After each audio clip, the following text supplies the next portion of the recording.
Ako ang pagkabanhaw ug ang kinabuhi. Miingon ang Ginoo. Bisan kinsa nga motuo ka nako, dili mamatay ug makabaton sa kinabuhing dayon. Juan Kapitulo 11. May usa ka tawo nga nasakit. Ginganlan siyag Lazaro nga taga Betania, ang lungsod sa iyang mga igsoon na si Maria ug si Marta. Mao kini ang Maria nga mibubo og pahumot sa tiil sa Ginoo ug gipahiran kini sa iyang buhok. Si Lazaro iyang igsoon.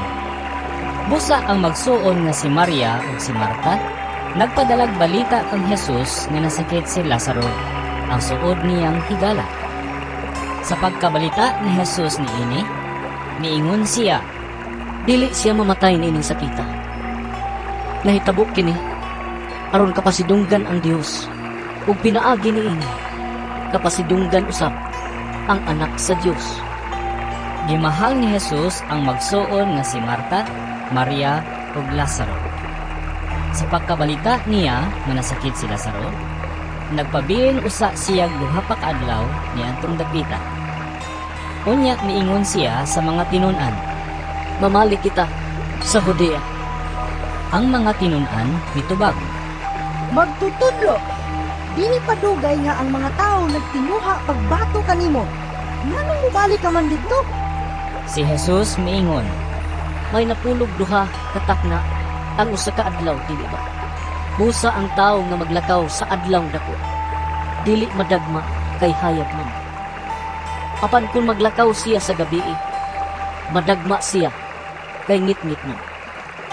gisulti kini ni Jesus ug midugang pagayod siya pag-ingon. Ang atong higala nga si Lazaro natulog. Apan moadto ako aron pagpukaw kaniya. Ang mga tinun-an mitubag. Kung natulog lamang siya Ginoo, mamaayo siya. Ang buot ipasabot ni Jesus mao nga si Lazaro namatay na, apan abi nila ug si Jesus naghisgot og natural lang nga pagkatulog. Busa gisultihan sila ni Jesus sa walay lipod-lipod. Patay na si Lazaro. Apan tungod kaninyo, nalipay ako nga wala ako didto uban kaniya. Aron mo tuo kamo. Adtuon ta siya. Si Tomas nga ginganlag ang kaluha, miingon sa iyang isig katinun, ang tanan sa magtutudlo aron muhatag usab sa atong kinabuhi uban kaniya. sa pag-abot ni Jesus, nasayra niya nga si Lazaro upat na kaadlaw didto sa sulod sa lubnganan. Ang Betania mga 3 ka kilometro lamang gikan sa Jerusalem, ug daghan ang mga Hudiyo nga miduaw kang Marta ug kang Maria aron pagduyog sa ilang kagool tungod sa kamatayon sa ilang igsoon. Sa pagkabalita ni Marta nga miabot si Jesus, migula siya aron sa pagsugat kaniya. Apan si Maria nagpabilin sa balay. Si Marta miingon kang Jesus, Pagdiniyo pa lamang Ginoo. Dili ka mamatay ang ako ikon. Ginoo, nasayon ako nga bisan karon. Pangatang ang Diyos kanimo. Isagon sa imong palayon. si Jesus miingon kaniya. Mabanhaw ang imong igsuon. Siya mitubag. Nahibalo ako nga mabanhaw siya sa katapusang adlaw. Ug si Jesus miingon kaniya. Ako mao ang pagkabanhaw ug ang kinabuhi. Ang nagtuo kanako, bisan tuod mamatay, mabuhi. Ug ang tanan nga buhi ug nagtuo kanako, dili gayud mamatay. Mituo ka ba niini? Ug siya mitubag. Oo, Ginoo, mituo ko nga ikaw ang Mesiyas, ang anak sa Diyos nga gisaad ng wani sa kalibutan. Human kini isulti ni Marta, nibalik siya ug gitawag sa tago ang iyang igsoon nga si Maria ug giingnan. Aniya ang magtutudlo, ug nangita siya kanimo.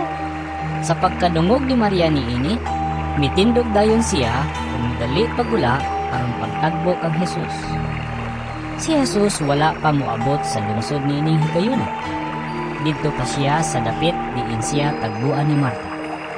Ang mga tao nga didto sa balay uban kang Maria aron pagduyog sa iyang kaguol, misunod kaniya sa pagkakita nila nga mitindog siya ug midali pagula. Abi nila ug moadto siya sa lubong aron paghilak didto. Miabot si Maria sa dapit diin didto si Jesus. Sa pagkakita niya kang Jesus, mihapa siya sa tiilan ni Jesus. Palamang, dili unta mamatay ang akong igsuon.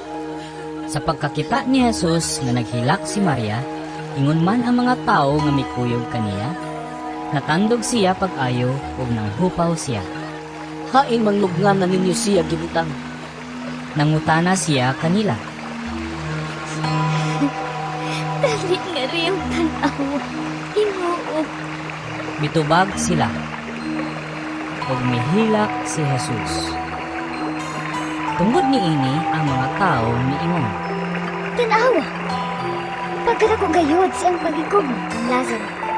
Apan ang uban niingon. Dili pag-iayo man niya ang buta. Ganong wala man siya makapugong sa kamatayon ni Lazaro. Natandog na usab ang pagbati ni Jesus ug niadto siya sa lubnganan.